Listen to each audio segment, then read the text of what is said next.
Rhonda Medina thought her daughter Gabby would be over the moon with excitement. Medina is president of the Mercer County chapter of Jack and Jill Inc. in New Jersey, all but smack dab in the middle of the state. Earlier this year, she told her now 15-year-old that the organization's national president wanted her to perform a poem she had written. It's called Unapologetically Black, when the esteemed group of African-American mothers dedicated to raising the next generation of African-American leaders came to Birmingham in May to celebrate and engage with foot soldiers who marched and faced Bull Connors police dogs and fire hoses 55 years ago in the fight against segregation. The look on Gabby's face, however, did not speak of excitement, joy or pride. It was like Medina recalls, "I threw a bucket of cold water on her. Mommy," Gabby said, "are we going to be safe? Alabama, despite our recent progress, still has a bit of an image problem. Birmingham, even worse. Especially among African American elsewhere in the nation, African Americans who've never been here, who weren't shuffled off to live with family in the South during the summers of their youth, or who've never been to a family reunion here wearing matching t-shirts in the sweltering heat of July and August. African Americans who know our history only as it is still played out in documentaries and history books. Even among the most successful African American men and women who embody the legacy of Dr. W.E.B. Du Bois, talented 10th. Truth be told, though, back in 1903, the famed sociologist, activist and author wrote that the Negro race would be saved by its exceptional men. 35 years later, 21 African American mothers in Philadelphia came together and said, "We've got this, too." They created a group that would provide social, cultural and educational opportunities for their children and named it after the famed hill-climbing nursery rhymers, Jack and Jill. Today, there are 238 Jack and Jill of America chapters nationwide, boosted by 40,000 black mothers still committed to providing those same opportunities for their children. Mothers were, and still are, physicians, attorneys, judges, leaders in business, academia, the arts, or they're married to men who are.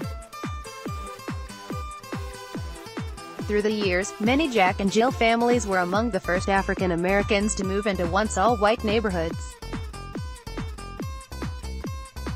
They sent their children to schools where they would likely be one of the few black students in the classroom, if not the only one. The raisin in the milk, as we whisper among ourselves. Those children are often among the best and brightest. Yet, when it comes to knowledge about Alabama and Birmingham, many of them and their parents remain stuck in time.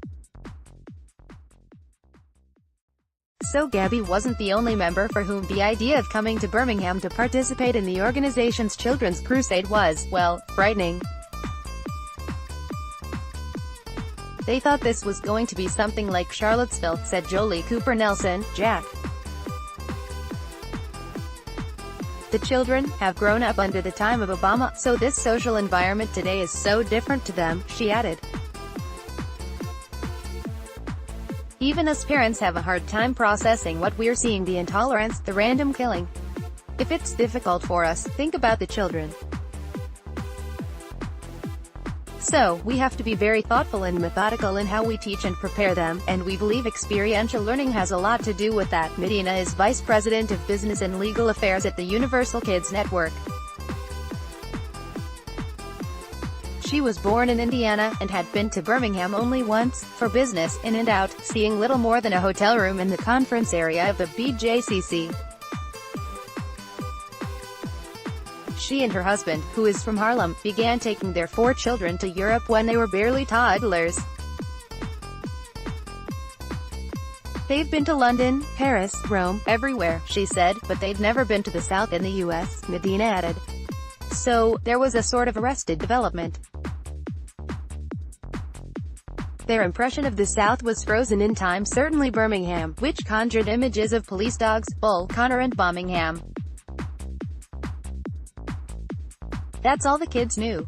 When Gabby asked her if they'd be safe here, Medina thought, "Lord, did I not teach my child?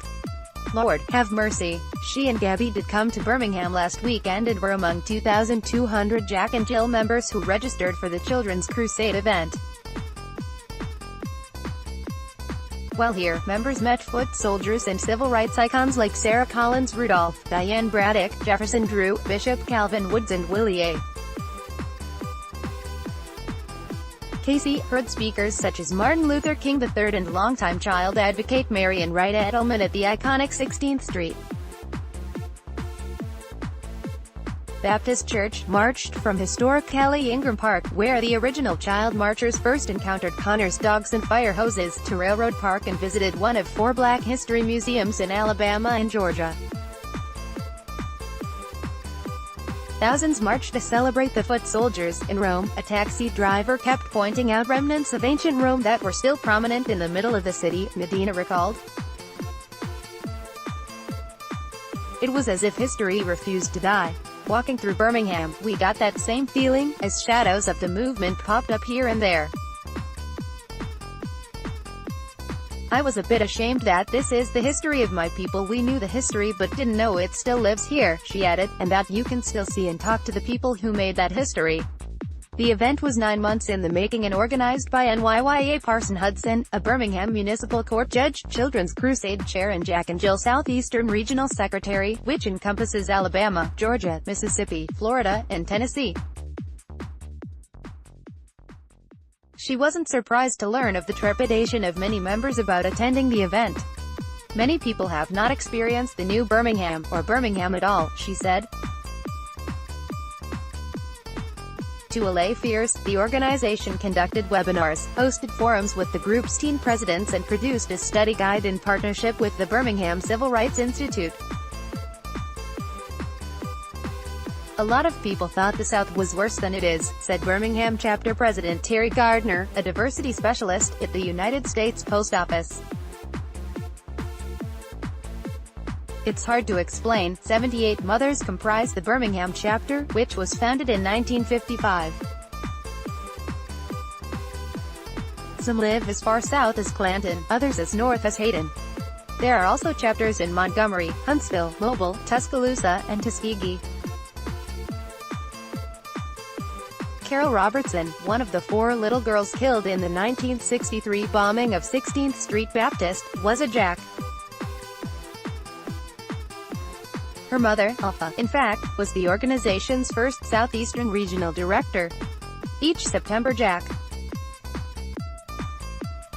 For a lot of the children, they didn't know why we were celebrating it, said Cooper Nelson while the group gathered for their march last Saturday in Ingram Park. Now, to see where she's from, where she went to church, they'll never forget it. It's important to show the living heroes still among us, she said. Be able to expose them to our youth and mother members and fathers who may have just read about them and never touched history. Medina and Gabby were the only families from the Mercer County chapter venture to Alabama. Before they returned, she, and perhaps thousands like her, was eager to share with those too fearful to come. I'm gonna tell them what they missed, Medina said. It was a revelatory experience.